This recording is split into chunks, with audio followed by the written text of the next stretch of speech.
John McCain was a thorn in Russia's side throughout his political career. In Russian media, he was portrayed as the ultimate Cold Warrior and a symbol of Russophobia. Joining me now to discuss is CNN national security commentator Mike Rogers. He's a former House Intelligence Committee chairman and the host of CNN's Declassified. Mr. Rogers, always a pleasure. Thank you for coming on. John McCain, thanks for having me. Yeah, absolutely. John McCain is remembered so far many things: his decorated military career, his decades in Congress, his presidential aspirations. What do you think John McCain's legacy will be? You know, I think he's that guy that did work to reach his hand across the aisle when it wasn't popular. I think that's going to be a big part of it. He's very hawkish on national security. He believed in the importance of U.S. engagement in the world. I think that's going to be really important. You know, he led so many congressional efforts around the world to try to work out problems in real time. Didn't get a lot of credit for a lot of that, but he did a lot of just some great work overseas for that. And I think when you look at that body of work, I think that's the story of John McCain. He was for you, and I thought McConnell said it right today. You know, there's no better friend to have in a fight, and no worse enemy. When he wanted to clobber you, he surely came at you. As a member of Congress, I've been on both sides of that. But I always respected him, and his temper never, went longer than 24 hours. I'll tell you that. You know, he'd call you up sometimes after a disagreement when I was chairman, and say, yeah, we're all right, and he'd hang up the phone. The next day we'd be, right back at something different. And that's how it's supposed to be. That is how it's supposed to be. You have an argument or whatever, you go have a beer later or you go out for coffee or whatever, and then it's fine. You don't have to agree, but that's how it's supposed to be. Listen, let's stick to this Russia thing, because there's some pretty disgraceful things that have been said about him in Russia and recently on Russian television, because he was a frequent foe of Russia throughout his career, and the reaction to his death really hasn't been kind. Russian TV called him, quote, the main symbol of Russophobia. Russian senators said this about him: he is a symbol of the outspoken anti-Russian thinking. In essence, Russia cannot be anything other than hostile. The enemy is dead. May the Lord accept his dark soul and its future. Gee whiz.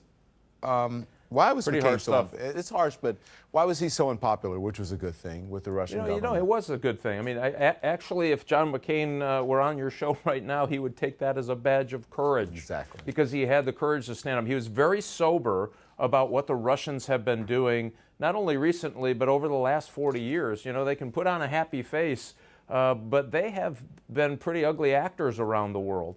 And they do it with the levers of power that they have. They don't have an economy. I mean, when's the last time you bought anything that said made in Russia?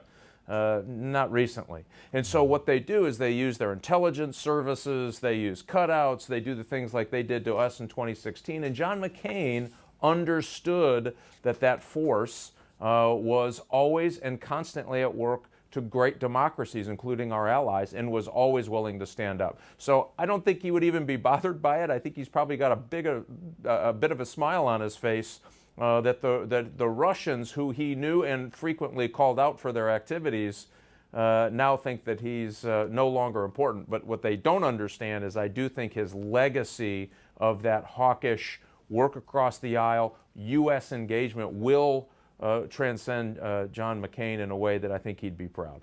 He spent 5.5 years in a Vietnamese prison after being shot down from a bombing mission in 1967. And this is what the man running the prison said of McCain's passing. He said, "At the time, I liked him personally for his toughness and strong stance. Later on, when he became a U.S. Senator, he and Senator John Kerry greatly contributed to promote Vietnam-U.S. relations. So I was very fond of him. When I learned about his death early this morning, I felt very sad." I mean, what is it about John McCain that even the man who oversaw his torture at the Hanoi Hilton came to admire him? You know, this is one of those moments, Don, where you say we should not cry that he died, we should smile that he lived. And this is one of those moments.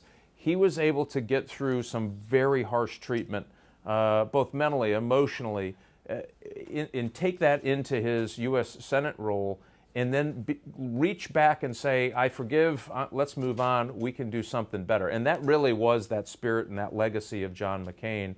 He always believed, yep, we're going to fight it out when we have a difference, But at the end of the day, we're going to work for something bigger and something better, because he always put his country first. And he believed that Vietnam, as a friend of the United States, was the better solution for the United States of America, and that international engagement. Think about somebody who could have carried a grudge, unlike what we have seen here in the United States in the last few days.